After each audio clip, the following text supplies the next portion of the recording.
អូននៅខ្មែរភាគច្រើនគឺមិនដែលឃើញទេពីបច្ចេកទេសនៃការដាំខ្ទឹមនេះអ្នកខ្លះ20-30ឆ្នាំអត់ដឹងថាគេដាំខ្ទឹមមិនទេហូបខ្ទឹមមកចង់20-30ឆ្នាំអីនេះបងប្អូនចង់ឃើញគ្រាប់ពូជខ្ទឹមនេះគេទុកពូជគេទុកស្តង់ណាអញ្ចឹងគេទុកយកអាធំអញ្ចឹងលេខ1លេខ2ក៏ពឹសធំអញ្ចឹងទុកពូជហើយគេចលក់ថ្នាំបណ្ដុះឫសនៅពេលដែលគេចលក់ថ្នាំបណ្ដុះឫសអានេះសល់ពីការដាំឯប៉ុន្តែគេយកមកជួសនេះបងប្អូន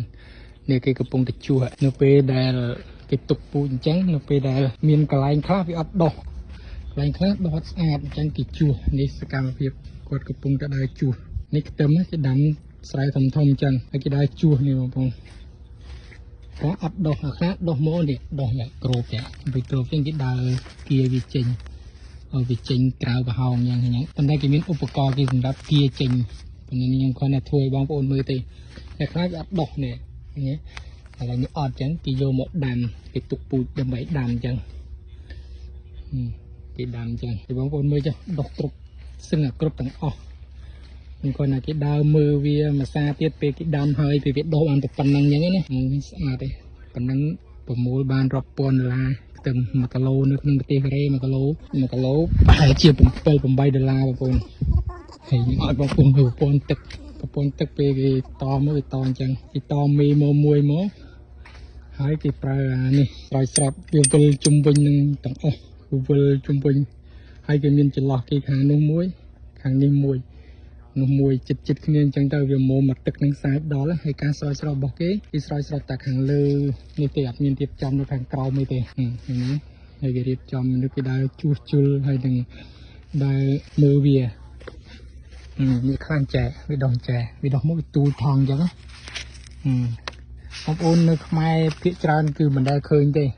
ពីបច្ចេកទេសនៃការដាំខ្ទឹមនេះអ្នកខ្លះ20-30ឆ្នាំអត់ដឹងថាគេដាំខ្ទឹមមិនទេហូបខ្ទឹមមកចង់20-30ឆ្នាំអីគេដាំអញ្ចឹងបងប្អូនកាប់ទៅប៉ុន្តែវាអាចនឹងតាមបរិបទប្រទេសខ្លះគេអាចនឹងដាំអត់គ្របថងទេយើងអត់គ្របថងអញ្ចឹងក៏បានដែរយើងដាំប៉ុន្តែនេះគេគ្របថងដើម្បីការពារដុះស្មៅហើយពេលដែលគេដាំហ្នឹងពេលដែលគេគ្របថងហ្នឹងគេបាញ់ថ្នាំម្សាទៀតគេបាញ់ថ្នាំកុំឲ្យស្មៅដុះពេលដាំ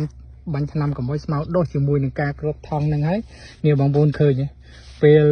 គេគ្របថងហ្នឹងឃើញបាញ់ថ្នាំស្វាចហ្នឹងអានឹងថ្នាំហ្នឹងថ្នាំស្មៅហើយពេលគេដាំមុនគេដាំគេគ្របថងហ្នឹងគេបាញ់ថ្នាំស្មៅម្សាហើយគេគ្របថងហើយគេដាំហើយអាគ្រាប់ពូជដែលគេយកមកដាំនេះមុននឹងយកមកដាំគេជលក់ថ្នាំសិនជលក់ថ្នាំបណ្ដុះឫសឲ្យវាឆាប់ដុះឫសនេះឃើញទេនៅពេលដែលដុះឫសហើយគេយកមកដាំឆាប់ដុះឫសពេលគេត្រូវដាំថ្ងៃហ្នឹងអញ្ចឹងម្សិលមិញអីគេជលក់ថ្នាំទៀតដាំស្អែកអញ្ចឹងថ្ងៃនេះគេជលក់ថ្នាំអញ្ចឹងឲ្យបានមួយថ្ងៃចាប់ដើមដុះឫសហើយគេយកមកដាំហើយណាឃើញគេដាំបានប៉ុណ្ណាស្រែមួយលពឹងល្វើយប៉ុណ្ណឹងរាប់ពាន់ដុល្លារនៅខ្មែរយើង6-7ពាន់ដែរបើសិនជាបងប្អូនដាំបានខ្ញុំគិតថាល្អ1គីឡូយើងធ្វើទៅរយៈពេល5-6 ខែវាស្មើនឹងការដាំស្រូវដែរធ្វើស្រែធ្វើស្រូវដែរហើយទិន្នផលវាបានខ្ពស់ហើយទីផ្សារវាក៏អត់ខ្វះដូចស្រូវដែរទោះបីជាមានការប្រកួតប្រជែងក៏តិចដែរហើយឥឡូវតម្រូវការយើងនាំចូលមកពីវៀតណាមហើយនឹងចិនអត់ទាន់គ្រប់គ្រាន់នៅក្នុងស្រុកទេហើយมันប្រកាសថាយើងដាំបានគ្រប់គ្នាទេឥឡូវបងប្អូនអាចសាកល្បងដាំខ្ទឹមមើលទៅតម្លៃក៏ខ្ពស់ទីផ្សារក៏ស្រួលរកជាងការធ្វើស្រូវដែរជម្រាបលាបងប្អូន